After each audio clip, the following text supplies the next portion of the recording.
या ठिकाणी मंचावरती विराजमान असणाऱ्या सर्व मान्यवरांचं प्रकुलगुरू स्वामी रामानंद तीर्थ मराठवाडा विद्यापीठ नांदेड,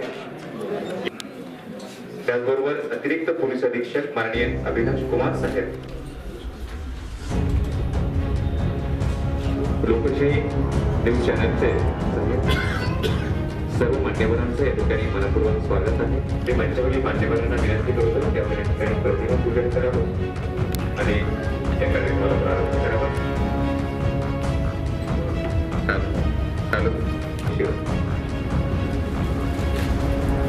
पत्रकारिता क्षेत्रात काम करणारे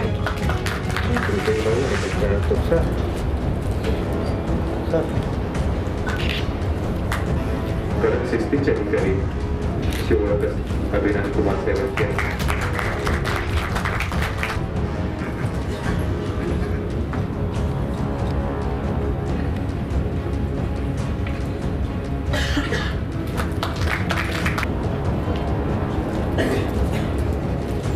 सर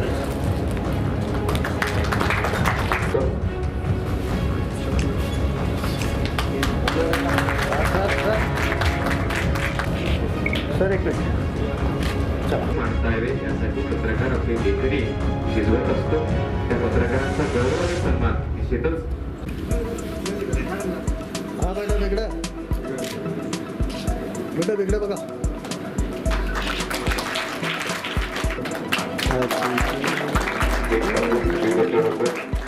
खूप शुभेच्छा.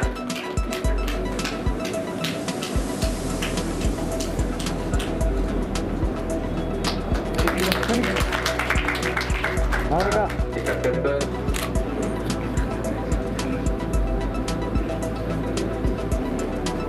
मी वडकर साहेबांना विनंती करतोय की या पत्रकार पुरस्कार देण्याच्या आणि या सगळ्यामध्ये आपलं शोधत नाही. आम्हाला माहित नसतं तुम्ही किती शिकलेले आहात, किती अनुभवी आहात, काय आहात. नवीन नवीन आले की सगळे एकाच मापात असतात आणि यामधून आपला मग हळूहळू कळते की खूप मोठे आहे, हे छोटे आहे, नाही आता मोठे व्हायले. ते अशा सगळं विश्लेषण आमचे मित्र आहेत साहेब. त्यामुळे कसं बोलायचे हे नेहमी बोलतात, आम्हाला संधी देत नाही. आज आम्हाला त्यांनी संधी दिली.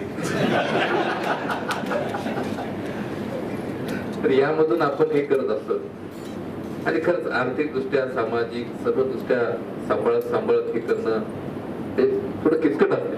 तरी माझा बाबांना एक सल्ला असते की थोडं आर्थिक दृष्ट्या थोडं सक्षम व्हावंच लागतं, नाही तर घरचेही विचारत नाही नुसतं पत्रकार म्हणून काय करायला बाहेर. त्यामुळे आपल्याला आर्थिक दृष्ट्या आणि खरी अवस्था येते की आपल्याला आपण एका लेवलला पोहोचलेलो असताना आपलं वय त्यावेळेस सांगते आणि त्यावेळेस मग पत्रकारितामध्ये खूप मोठी घडामोड होत असते ना. अशा वेळेस आपण अस्थिर होत असतो आणि ते प्रसंग मी आपल्यामध्ये बऱ्याचदा मी शोधत असतो मी स्वतःला की नाही आणि खूप मोठी व्यक्ती आहे पण आता म्हणजे कारण कसं की आता जग फार फास्ट झालेलं आहे आणि अशा वेळेस आपलं अस्तित्व टिकून ठेवायचं हे खूप मोठं काम असतात आणि आमचे मित्र हे करतात. ही अभिमानास्पद बाब आहे आणि नांदेड जिल्ह्यासाठी पत्रकारितामधील सर्व संपादक असतील, उपसंपादक असतील, आता मी नावं कोणाची घेऊन सर्वजण जे आहेत एकजुटीनं काम करतात. आणि सर्वात महत्वाचं साहेब मला एक सांगायचं की यांच्यावर शिक्का कोणाचा नाही तर बऱ्याचशा जिल्ह्यामध्ये तालुक्यामध्ये काम करतात ते शिक्के असतात पण हा याचा तो त्याचा, हा इथं सर्व्हिसला तो सर्व्हिसला. तर नांदेडला कोणाचा शिक्का नाही आणि ही खरंच अभिमानाची गोष्ट आहे आणि धडपडीने काम करतात आणि पुन्हा काय याची भीती सगळ्यांना आहे. कोण काय बातमी टाकेल काहीच भरोसा नाही आणि ते बरोबर शोधतात, हे करतात. बऱ्याचदा आता आमचे बियाणी साहेब आमच्या सोबत बसतात, मी सांगत नाही काय आणि दुसऱ्या दिवशी बातमी येते, मनातलं ओळखतात का काय मला पण कधी कधी कळत नाही. मी आमच्या माणसाचा शोध घेत असतो, अरे कोण बोललं रे, कोण सांगितलं रे, नाही साहेब आम्हाला काहीच माहित नाही. एक मजाकचा भाग पण सांगायचा भाग म्हणजे पत्रकारिता ही खऱ्या अर्थाने एक रुजलेली आहे. एक नांदेड जिल्ह्यातील साहित्यिक असेल, सर्व क्षेत्रामध्ये असेल किंवा कलाचं क्षेत्र असेल किंवा सांस्कृतिक क्षेत्र असेल, राजकीय क्षेत्र असेल आणि कोणत्याही निर्भीडपणे हे सर्व काम करतात. तुमच्या सर्व खरंच कामाला सलाम आहे आणि तुम्ही अशी अपेक्षा करत नाही की आता हे चांगलं हे वाईट, माझ्या मागं कोणी आहे, माझ्या पुढं कोणी आहे किंवा मी ही बातमी दिल्यानंतर काय परिणाम होतील, असं न करता देतात आणि समाज मनावर त्याचा निश्चितपणा होतो. प्रगतीमध्ये आपला हा खूप मोठा बहुमूल्य योगदान असतं. आम्ही ज्यावेळेस कोणतंही काम करताना आम्ही लोकांसोबत ज्यावेळेस आपल्याला समोर आणतो त्यावेळेस ती खरं काम सुरू होत असते. आणि आम्ही पण निश्चित करतो की नाही, हे काम केल्यानंतर याची आपली बातमी आली पाहिजे, आल्यानंतर मग त्याचे काही वाईट होतात, चांगले परिणाम होतात, लोकांपर्यंत पोहोचली पाहिजे. आम्ही सुद्धा धडपडत असतो. तुम्ही जसं बातमीसाठी धडपडता ना, आम्ही सुद्धा धडपडत असतो की आमची बातमी आली पाहिजे. दोघं धडपड करत असतात, फक्त कनेक्शन कुठं होत नाही. ते कनेक्शन जर झालं आपलं तर निश्चितच याचे चांगले परिणाम होतील. मला इथं बोलवलं थोडक्यात. वेगवेगळे ट्रेंड्स हे मी बघत आलेलो आहे, ऑनलाईन मीडिया बघत आलेलो आहे. तर या निमित्ताने मला बोलण्याची संधी दिली. पत्रकारिता पुरस्कार 2024-16 हे मोक्याचं आहे आणि कमलेश सरांना तुम्ही त्या निमित्ताने पुरस्कार देताय. तर हा मौका तुम्ही चांगला निवडला आहे आणि त्याबद्दल तुमचे धन्यवाद देतो आणि कौतुकही करतो की एक चांगल्या व्यक्तिमत्वाला तुम्ही पुरस्कार प्रदान करताय. मी थोडक्यातच माझं मत आहे की आजकाल आहे ना व्हॉट्सअप, फेसबुक या माध्यमातून मिसइन्फॉर्मेशन खूप मोठ्या प्रमाणात पसरवली जाते. तर आपल्या पत्रकारांची ही जबाबदारी आहे की जी पण बातमी जाते तर ती कशी चुकीची आहे हे आपल्या सगळ्यांचं काम आहे. खूप मोठ्या प्रमाणात प्रोपगेंडा चालू आहे, खूप मोठ्या प्रमाणात मिसइन्फॉर्मेशन चालू आहे आणि लोकांना वाटतंय की हे खरं आहे आणि ते खरं नाही आहे आणि ह्याचं सत्य काय हे आपल्या सगळ्यांना मांडायचं आहे. गेले 22 वर्षापासून मी ह्या ऑनलाईन मीडियामध्ये आहे. महाराष्ट्र टाइम्स, ABP माझा, झी, टाइम्स नाव, आता लोकशाहीच्या डिजिटल टीममध्ये. तर मी बघत आलेलो आहे की लोकांचं मतपरिवर्तन कसं होत आहे, कशा प्रकारे कुंभारडी केलं जात आहे आणि त्याच्यातनं राजकारणी म्हणा किंवा जे पण कोण गोष्टी पसरवण्याचं काम करत आहे तर त्याला रोखण्याचं काम आपल्याला करायचं आणि ते आपण समर्थपणे करा. नांदेडचे मी आता सकाळपासून भेटतोय, प्रत्येक जण येत आहे, भेटतंय. तर मी काही जणांबरोबर काम पण केलेलं आहे वेगवेगळ्या क्षेत्रामध्ये. तर हे सक्षम पत्रकार आहे आणि ते योग्य बाजू मांडतायत आणि पुढच्या वाटचालीसाठी सगळ्यांना शुभेच्छा. व्यासपीठवर सर्व जे बरेच लोक आहेत त्यांना थँक्यू. आणि जे एक संधी मला मिळाला तुमच्या समोर येऊन तुम्हाला सोबत काही बाब कहण्याची आणि ऐकण्याची जी संधी मिळाला त्याबद्दल मी ऑर्गनायझर्सला, पूर्ण मीमांसा ग्रुपची टीम आणि संयोजकांना खूप खूप धन्यवाद आणि आभारी मानतो. आणि जैसा इन्होंने पहले बोला की इन जनरल पत्रकारितामध्ये जे तुम्ही बघतो आता खूपच एक फ्लक्सचा सिच्युएशन आहे, खूप व्हायब्रंट झालेला आहे. हा जे एक पूर्ण सेगमेंट आहे, रिजन आहे की एक सोशल मीडिया आहे, डिजिटलचा स्पेस आहे, इलेक्ट्रॉनिक मीडिया आहे आणि प्रिंट मीडिया, सर्व मध्ये खूप डेली चेंज होत आहे. त्यामुळे जे ग्राउंड बेस्ड रिपोर्टिंग आणि जे लोक सोबत राहून जे रिपोर्टिंग केल्याची गरज आहे ते आज सर्वात मोठी आहे. तुम्ही ग्राउंड बेस्ड रिपोर्टिंग कसा करणार, जे fact versus fake, agenda versus propaganda, हा मध्ये तुम्ही कसा डिव्हिजन करणार आणि डिफरन्शिएट करणार, त्यामध्ये खूप मोठी चॅलेंज आज समोर आलेला आहे. आणि हा फक्त एक नांदेडचा विषय नाही, पूर्ण वर्ल्ड ओव्हर हा चालू आहे. तुम्ही बघा, एक काही म्हणतो राईट विंग प्रोपगेंडा, कोणी म्हणतो लेफ्टच्या फेक लिबरलिझम, आणि जे एक आयडिओलॉजिकल डिबेट आहे जे वर्ल्ड ओव्हर चालू आहे त्यामध्ये त्याच्या कॉन्टेक्स्ट मध्ये कसा एक ग्राउंड बेस्ड, कसा एक फॅक्ट बेस्ड रिपोर्टिंग केला पाहिजे यामध्ये खूप उहापोह चालू आहे आता हा एक सेगमेंट मध्ये. आणि त्या कॉन्टेक्स्ट मध्ये नांदेड मला वाटतो जे माझी एक्सपिरियन्स आहे इकडे जवळपास 11-12 महिने झाला इकडे, की मी इकडे जे पाहिलं ते मला वाटतं की खूप एक एक्सपिरियन्स आणि मेच्युअर्ड ग्रुप आहे जर्नलिझम मध्ये. काहीतरी लॉ अँड ऑर्डर मध्ये काही पोलिसाचे सुद्धा चूक आहे काही गोष्टीमध्ये, पण ते कसा मॅच्युअरली हँडल करतो आणि कसा एक समन्वय ठेवून की काय कसा रिपोर्टिंग केली पाहिजे, कोणत्या गोष्टी वेटेज दिला पाहिजे, कोणता अधिकारी म्हणून कसा लिहिला पाहिजे, हा एक चांगला पर्सनल एक्सपिरियन्स झाला मला हा नांदेडमध्ये. त्याबाबत मला वाटतो की एक लर्निंग एक्सपिरियन्स आहे माझ्यासाठी सुद्धा. तुम्ही हा एक कॉन्टेक्स्ट मध्ये तुम्हाला खूप धन्यवाद देतो आणि जे सर विनर्स आहे आणि जे हे सेगमेंट मध्ये वर्क करत आहे त्यांच्यासाठी खूप शुभेच्छा आणि परत एक बार थैंक यू मुझे बुलाने के लिए, एक अपॉर्चुनिटी देने के लिए और आप लोगों से कुछ सीखने के लिए भी बहुत बहुत थैंक यू आणि ऑल द बेस्ट. दिवा तिथे प्रज्वलित केला, तिथे सुधाकरराव डोईफोडेंचं एक छायाचित्र आहे. त्याच्यानंतर दुसरं छायाचित्र बियाणींचं आहे, तिसरं स्वर्गीय शंकररावजी चव्हाण साहेबांचं आहे आणि नागापूरकर साहेबांचं आहे. ही इतकी चांगली हार्मोनी होती की आपल्या सगळ्यांना कल्पना आहे, म्हणजे तुम्हाला थोडासा नांदेडचा याच्यातला थोडासा त्याच्यातला थोडासा संदर्भ देणं ह्याच्याकरता आवश्यक वाटतं की स्वर्गीय शंकरराव चव्हाणांनी तेवढी हार्मोनी जपली होती. बाजूला 3 पत्रकारांना होती की त्यातलं तो एक कामगार नाही आणि अगदी मराठवाडा स्वातंत्र्य संग्रामासाठी त्याग करून सगळ्या गोष्टीचा म्हणजे दिवसभर हे सगळे बाजूने विरोधाचं सगळं चित्र असताना माध्यमातलं सगळं प्रतिबिंब सुधाकरराव डोईफोडेंचा कुठलाही विषय त्यांनी सोडलेला नाही. बियाणी साहेबांनी कुठलाही विषय सोडलेला नाही. तीच गोष्ट यांची होती, नागापूरकर साहेबांची. तर अशा ह्या वळणावर सगळे आपण एकत्र जमलेला आहात आणि कमलेशजींना तर तुम्ही सगळं टीव्हीवर बघता ऐकता, ते सुद्धा समीक्षेमधले अतिशय जाणकार आणि चपलक भाष्य करणारे पत्रकार आहेत. मी काही जास्त वेळ तुमचा घेत नाही, पण एका चांगल्या कार्यक्रमाला मला या ठिकाणी उपस्थित राहता आलं आणि त्याबद्दल थोडस मला मी माझं कर्मचारी संयोजकांचे या ठिकाणी मनापासून मी आभार मानतो.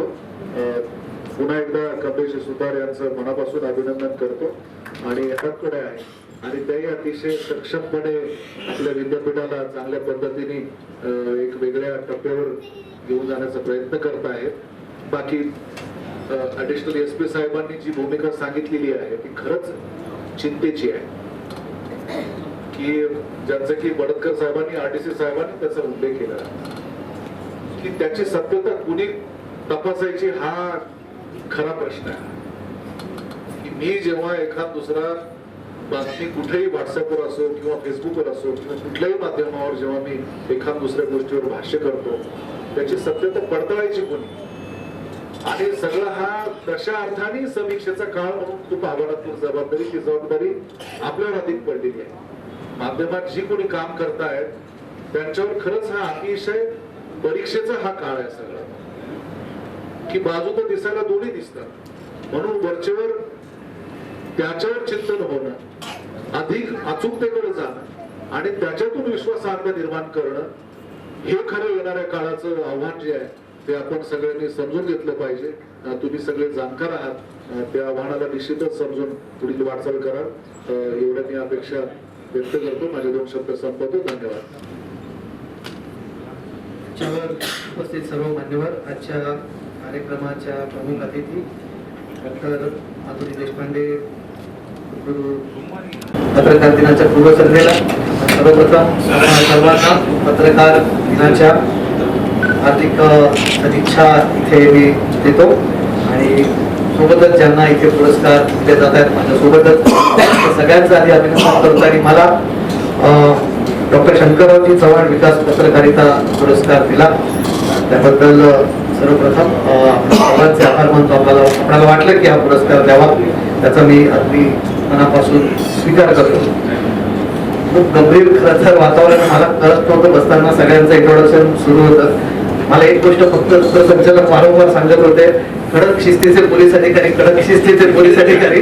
ते नक्की तुम्हाला आठवण करून देत होते का आम्हाला वॉर्निंग देत होते?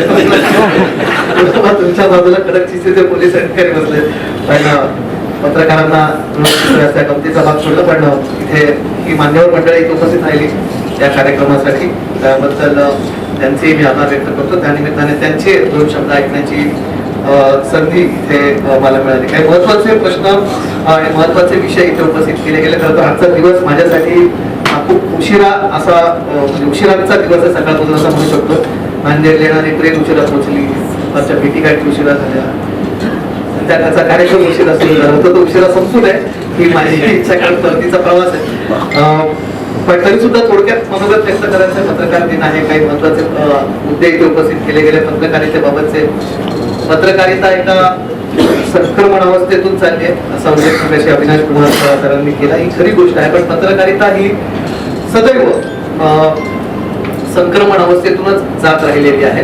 पण पत्रकारितेचा काही दशकांचा इतिहास बघितला तर तिची भूमिका, तिची कर्तव्य आणि तिचं स्वरूप हे नेहमीच बदलत राहिलेलं आहे. स्वातंत्र्यपूर्व काळातली पत्रकारिता ही एका विशिष्ट ध्येयाने प्रेरित झालेली होती. विशिष्ट लोक आपल्या विचाराने देशाप्रती काम करणाऱ्या लोकांना जागृत करण्याचं काम, देशासाठी लढण्याचं काम करत होती. लोकांमध्ये सामाजिक जागृती करण्याचं काम ती पत्रकारिता करत होती. समाजातल्या रूढी परंपरा ज्या समाजासाठी घातक असतील किंवा समाजासाठी मागे खेचणाऱ्या असतील अशा प्रवृत्तीपासून समाजाला रोखण्याचं काम पत्रकारिता करत होती.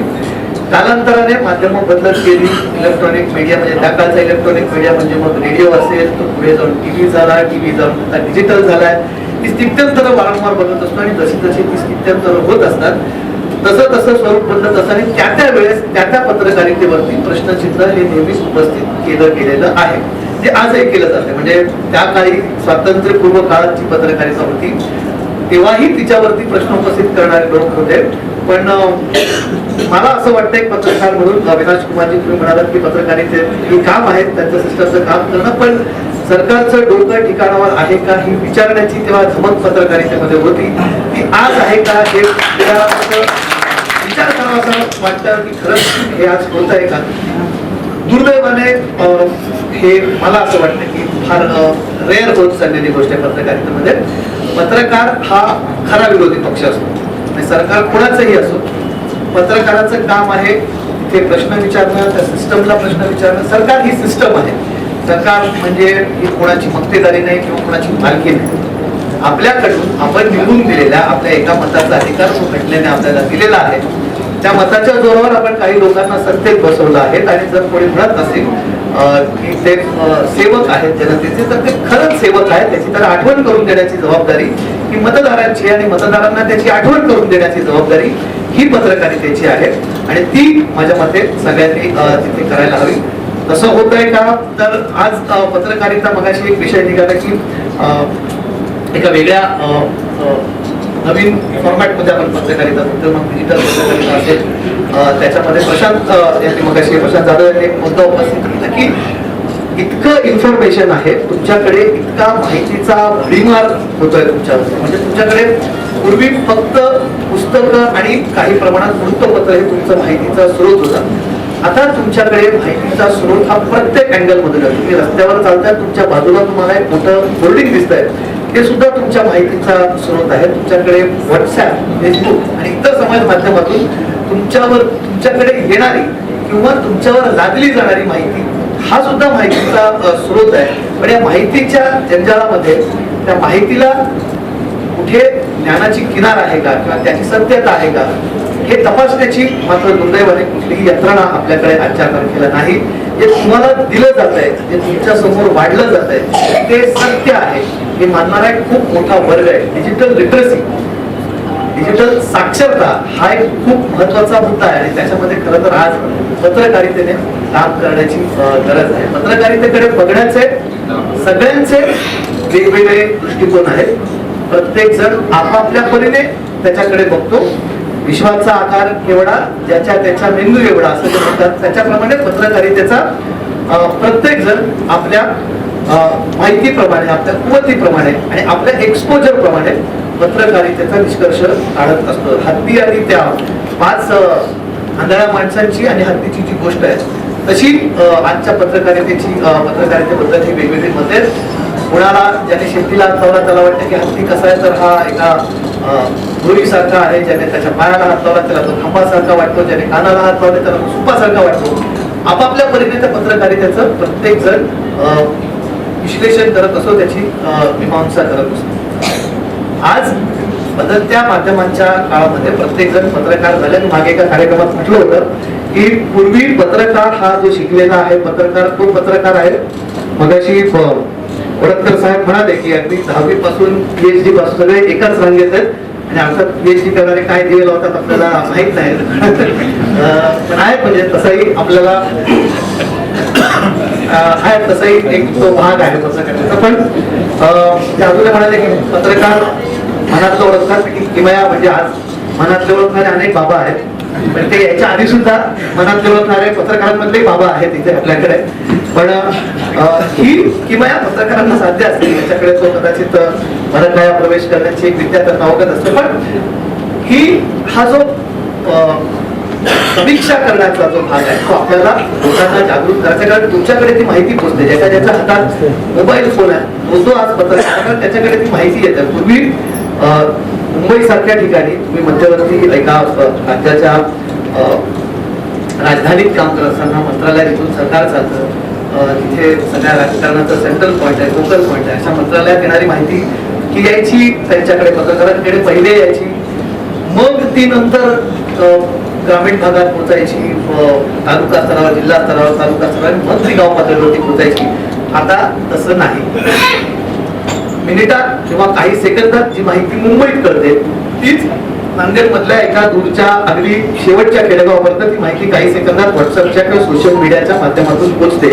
हे वरवर बघता खूप चांगलं वाटत असतं. टेक्नॉलॉजिकल ऍडव्हान्समेंट म्हणून आपण त्याच्याकडे बघत असलो, आधुनिकीकरण बातम्यांमधलं बघत असतो, गोष्टी सोप्या करणाऱ्या म्हणून बघत असलो, तरी सुद्धा हे तितकंच घातक आहे. कारण बातमी खरी खोटी त्याच्या मागचं म्हणजे सत्य असेल ते तपासणं किंवा त्याच्या मागचा अजेंडा तपासणं. प्रोपोगंडा एक शब्द मगाशी खूप इथे वापरला गेला. प्रोपोगंडा आहे का किंवा ठराविक माहिती तिथे पेरली जाते का, हे कळण्याच्या आत ती गोष्ट हजारो आणि लाखो लोकांपर्यंत पोहोचली गेली. माझ्या मते हा एक सगळ्यात मोठा धोका आजच्या तारखेला तिला पत्रकारिते समोर आहे आणि तो ओळखण्याची गरज आहे. डिजिटल मीडिया आज गावोगावी गल्लोगल्ली अनेक युट्यूब चॅनल झाले आहेत. पत्रकारितेचं हे विकेंद्रीकरण असलं, डिसेंट्रलायझेशन ऑफ जर्नलिझम आपण ज्याला म्हणत असलो, तरी सुद्धा त्याच्यातनं निर्माण होणारे धोके सुद्धा तितकेच आहेत, हेही ओळखण्याची गरज आहे. कारण पूर्ण पत्रकारितेवरतीच कुठेतरी त्याच्यामुळे प्रश्नचिन्ह उभं राहता कामा नये. जबाबदारी प्रत्येक पत्रकाराची. खूप मोठं टूल, खूप मोठं साधन किंबहुना खूप मोठं हत्यार एक युट्यूबच्या माध्यमातून पत्रकारांच्या हातात आलंय. तुम्हाला कुठेही कोणाकडे काम करण्याची गरज नाहीये, कोणाच्या पगारावर राहण्याची गरज नाही. तुम्हाला तुमचे विचार मुक्तपणे व्यक्त करता यावेत त्याचं साधन तुम्हाला मिळालंय. पण मग ही दुधारी तलवार आहे, कशी वापरायची हे त्या पत्रकारांनी ठरवायचंय. त्या माध्यमाचा मी किती प्रभावीपणे वापर करू शकतो, त्याच्याने मी किती लोकांच्या जीवनात बदल घडवून आणू शकतो, हे देखील विचार करणं खूप खूप गरजेचं आहे असं मला वाटतं.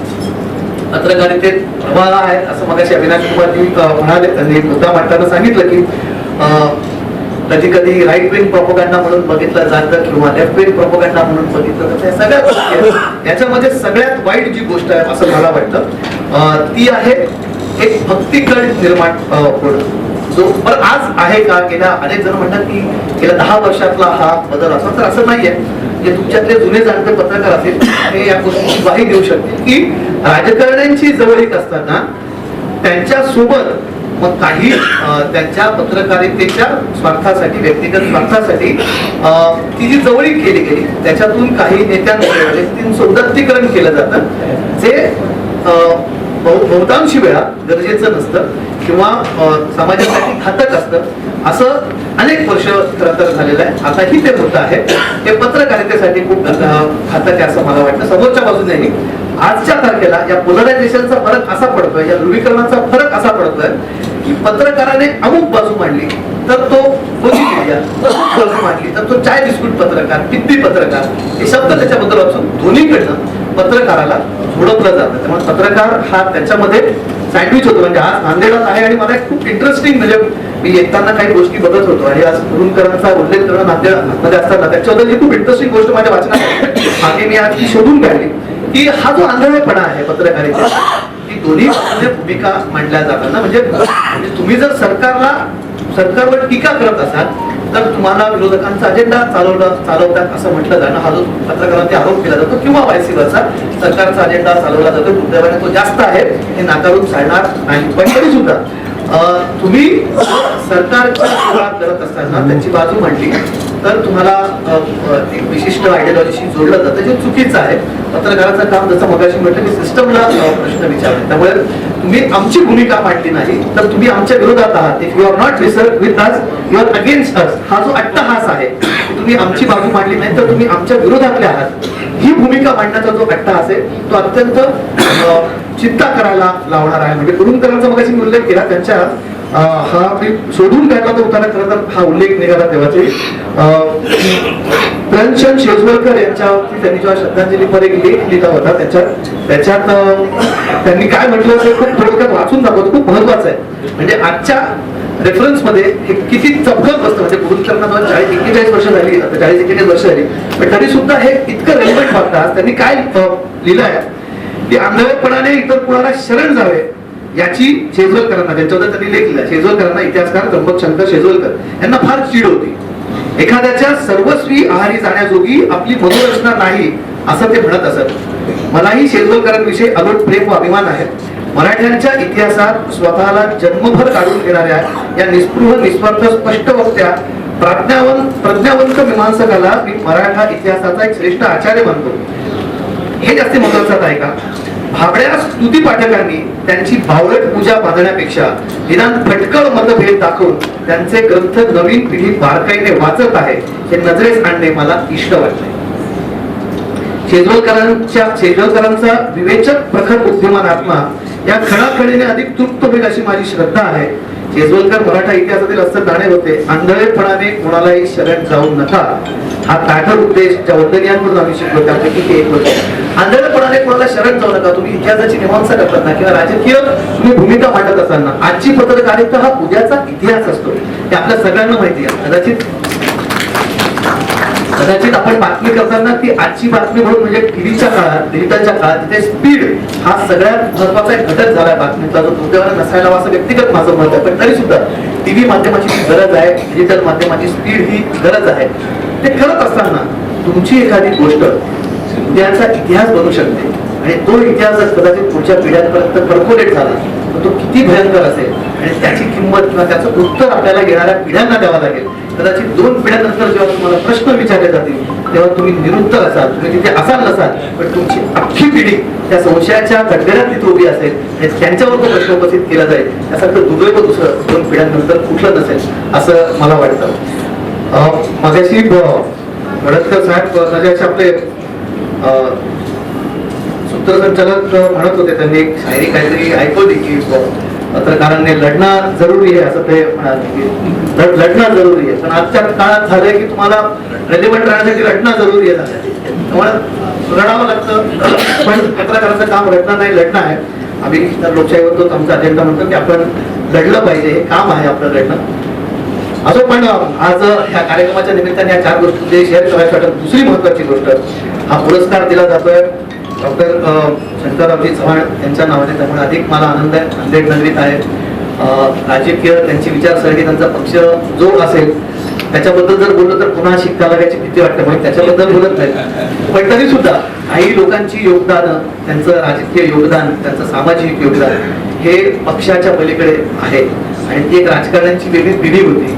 इथे मगाशी उल्लेख झाला की पत्रकारांना सोबत घेऊन एक हार्मनी, पत्रकार, राजकीय नेते, कामगार नेते यांची एक हार्मनी तयार झाली. पण आजचा पत्रकार मनी हार मानूनच त्याच्या समोर जात असेल तर ती हार्मनी कशी तयार होईल?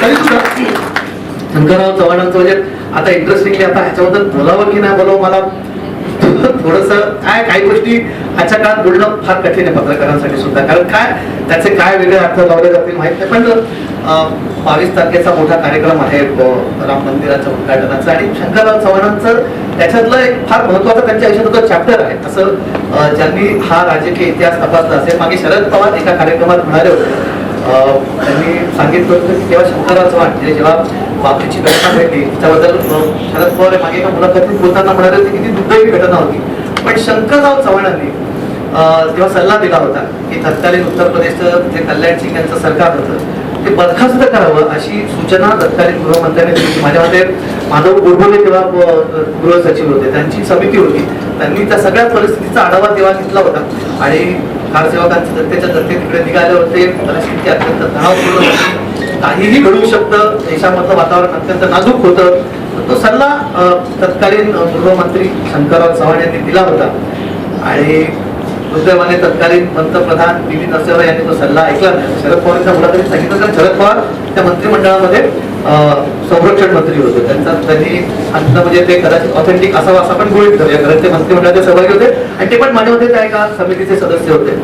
पण तेव्हा जर ते सरकार बरखास्त केलं असतं असं पवारांचं म्हणणं आहे तर ती घटना घडली नसती. देशाचं राजकारण 1990-92च्या काळामध्ये 2 घटनांनी गाजलं, ज्याला आपण कमंडल आणि मंडल असा जो तेव्हाचा काळ म्हणतो त्या काळातली घटना होती आणि त्यानंतर देशाचं राजकारण हे अत्यंत वेगळ्या दिशेने गेलं, बदललं असं म्हटलं जातं. पण शंकरराव चव्हाणांचं कदाचित तेव्हा ऐकलं गेलं असतं तर कदाचित आज इतिहास वेगळा होऊ शकला असता. शरद पवारांचं जे म्हणणं आहे आज कदाचित आणखी आपल्याला काही 4 वेगळ्या गोष्टी वगैरे असं पण असो जर तरच्या गोष्टीत, पण शंकरराव चव्हाणांचा हा उल्लेख इथे केल्याशिवाय मला आवर्जून इथे तो करावासा वाटला की आज ज्या प्रकारचं वातावरणाचं आहे. नांदेडमध्ये फिरताना मी होतो, अनेक ठिकाणी आमंत्रण वाटताना काही तरुण मुलं दिसले, आमचे मित्र इथे आहेत प्रवीणजी, त्यांनी सांगितलं मला की त्यांच्याही घरी आमंत्रण दिली जात आहेत, अत्यंत उत्साहाचं वातावरण तयार केलं जातं. पण म्हणून हा उल्लेख करावा की न करावा असा मी उल्लेख करत होतो. पण शंकरराव चव्हाण यांच्या नावाने हा पुरस्कार दिला जातो, त्यांचा हा एक महत्वाचा टप्पा इथे उल्लेख केल्याशिवाय मला वाटतं की पूर्ण होणार नाही. आणि बाकी अगदी 9 वर्षांपूर्वी सिंचनावरती प्रश्न उपस्थित केले गेले होते की 70,000 कोटी खर्च करून सुद्धा 0.01% सिंचन होतं असा प्रश्न तत्कालीन मुख्यमंत्रीच त्या सरकारमध्ये उपस्थित करतात आणि त्याच्यावरती व्हाईट पेपरची मागणी करतात. त्यामुळे सिंचनाचा प्रश्न किती गंभीर होता, पण त्या काळी ते विजन दाखवून इतकी सारी धरडं महाराष्ट्रात करण्याचं जे सगळ्यात मोठं क्रेडिट आहे निर्विवादपणे शंकरराव चव्हाण यांचं आहे.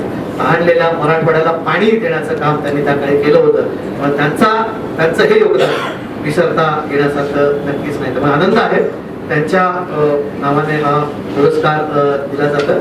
आजच्या या कार्यक्रमामध्ये खरं तर बोलायचं खूप गोष्टी होत्या, वेळेचं बंधन आहे, बाकी आहेत, पण तरी सुद्धा थोडक्यात जी काही मतं मांडायची होती ती मी इथे मांडली. आपण सगळे या कार्यक्रमाला आवडून तुम्हाला वाटलं की या पुरस्कारासाठी मी योग्य आहे, तुम्ही पुरस्कार दिला त्याबद्दल Himansa foundation, media police, social club आणि मंथन क्रिएटिव्ह ग्रुप आणि समस्त नांदेडकर या कार्यक्रमाला उपस्थित आहेत, आवर्जून आले आहेत, त्या सगळ्यांचे आभार व्यक्त करतो. पुन्हा एकदा आपल्याला उद्याच्या पत्रकार दिनाच्या सदिच्छा व्यक्त करतो आणि आपली रजा घेतो. जय हिंद. घडवण्यासाठी, समाजाचं मनपरिवर्तन करण्यासाठी, समाजाला तो आरसा दाखवून देण्यासाठी नक्कीच पत्रकार बंधू भगिनींचा खूप मोठा आणि महत्वाचा असा रोल राहिलेला आहे. आताच सरांनी पण उल्लेख केला की उद्या 6 जानेवारी 1832 साली पहिलं मराठी वृत्तपत्र दर्पण हे सुरू झालेलं आहे. योगायोगाने बाळशास्त्री जांभेकर दर्पणकार त्यांचा पण तो जन्मदिवस आणि त्या निमित्ताने महाराष्ट्रभर आपण मराठी पत्रकार दिन म्हणून साजरा करत असतो. आणि त्या अनुषंगाने आपण बघतो की एक असं जेव्हा आपल्याला कळतं की दर्पणकार आता जन्मदिवस आहे आणि दर्पण दिन साजरा करतो आपण, तर आपल्याला प्रेरणा होते की आपण बघितलं पाहिजे की त्यांचं जीवनचरित्र कसं होतं, नक्की त्यांनी काय केलं, कोणत्या परिस्थितीत केलं. तर अतिशय प्रेरणादायी असं त्यांचं व्यक्तिमत्व आणि त्यांचं कार्य आपल्याला त्या काळात दिसून येतं.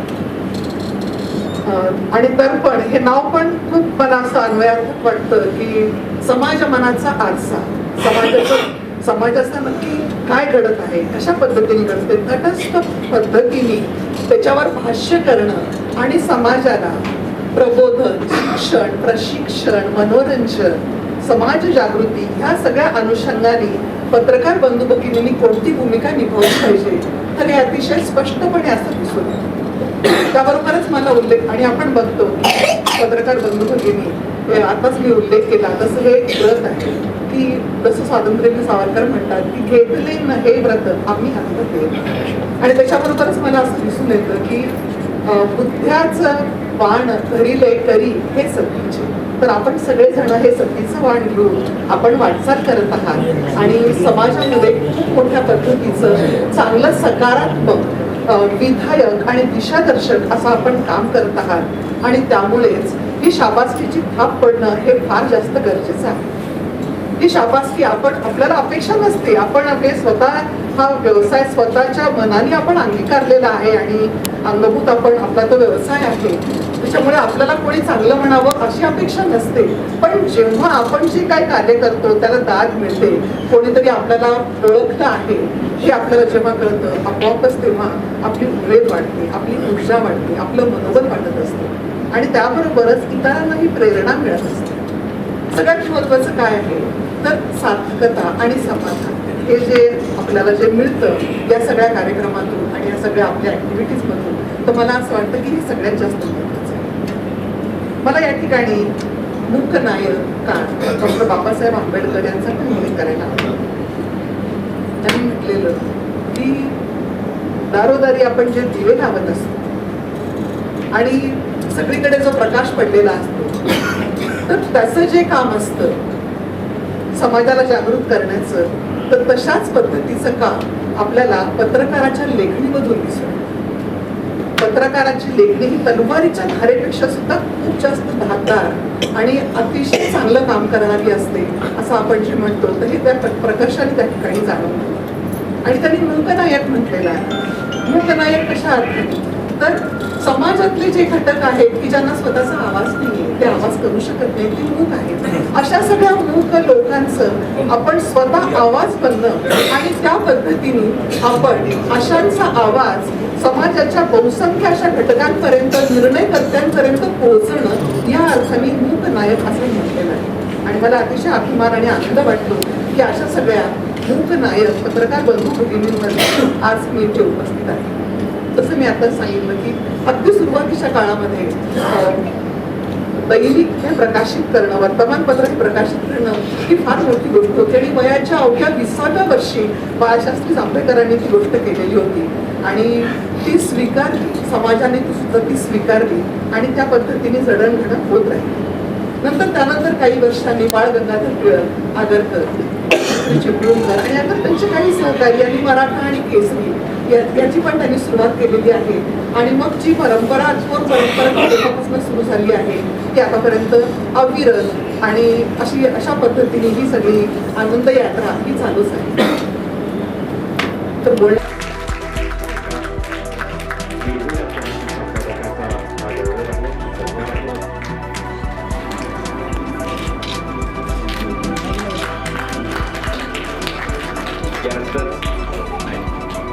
स्वर्गीय रामेश विविध सामाजिक क्षेत्रात कार्यरत ज्येष्ठ संपादक नंदकिशोर सन्मानित केले होते. उल्लेख करा. कळवणूक आहेत असं माहिती अधिकारी सांगतात. यानंतर छत्रपती डोईफोडे साहेबांचा अत्यंत गौरवाने उल्लेख या ठिकाणी झालेला आहे.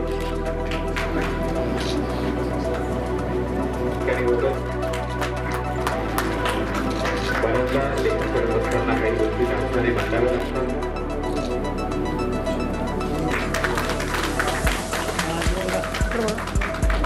सर्व सत्कार मूर्तीचं हार्दिक अभिनंदन आहे. त्यानंतर दैनिक समीक्षा महिलाही सर्व क्षेत्रात स्वतःला सिद्ध करतात. अडचणीच्या पंचनामाकार लक्ष्मणराव गायकवाड निर्भीड पत्रकारिता पुरस्कार.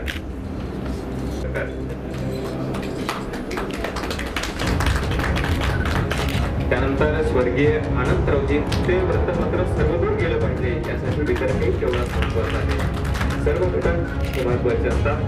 त्यानंतर तापेवार यांचा सन्मान या ठिकाणी होतोय. त्यानंतर मंथन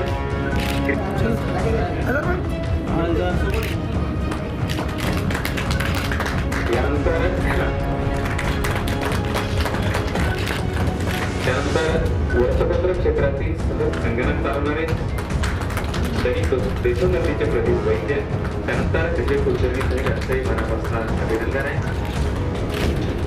त्यांचे मित्र सांगतात भोसले हे त्यांना स्वर्गीय माधव अपुर्वेकर सामाजिक पत्रिकेचा पुरस्कार मिळतो. त्यांनी विनाईंचे जिल्हा प्रतिनिधी या ठिकाणी काम करत आहेत.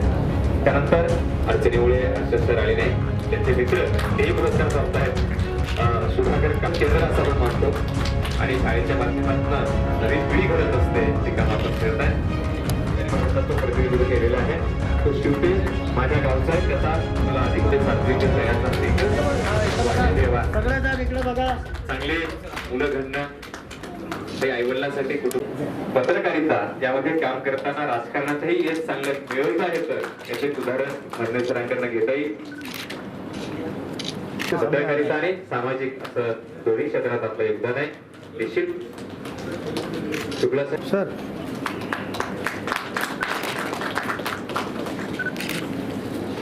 ओळख नसताना केवळ फोनवर आले मी त्यांचे आभार व्यक्त करतो. ओळख साहेब आणि आमचं तर रोजचा संबंध आहे. आमचे बापूकर साहेब, आमचे अभिनेश कुमार सर, मॅडमची या मीमांसा फाउंडेशन मीडिया सोशल ग्रुप मंथन क्रिएटिव्ह ग्रुप दैनिक समीक्षाच्या वतीनं दरवर्षी आम्ही वृत्तपत्र क्षेत्रात काम करणाऱ्या उत्कृष्ट काम करणाऱ्या पत्रकारांचा वेगवेगळ्या नावाने पुरस्कार देऊन त्यांना सन्मान करतो, त्यांचा गौरव करतो. हे 16वे वर्ष आहे. यावर्षी लोकशाही न्यूजचे माननीय कमलेश सुतार सर यांना हा पुरस्कार शंकररावजी चव्हाण यांच्या नावाने देण्यात आला आणि जिल्ह्यातील मराठवाड्यातील अनेक दिग्गज पत्रकारांना ज्यांनी आपल्या कर्तृत्वाने आपल्या कार्याचा ठसा उमटलेला अशा सगळ्या पत्रकारांचा आज सन्मान करण्यात आला. हे सातत्यानं मागच्या 16 वर्षापासून सुरू आहे. यात आमची सगळी टीम मंथन क्रिएटिव्ह ग्रुपची सगळी टीम नेहमी आमच्यासोबत राहते.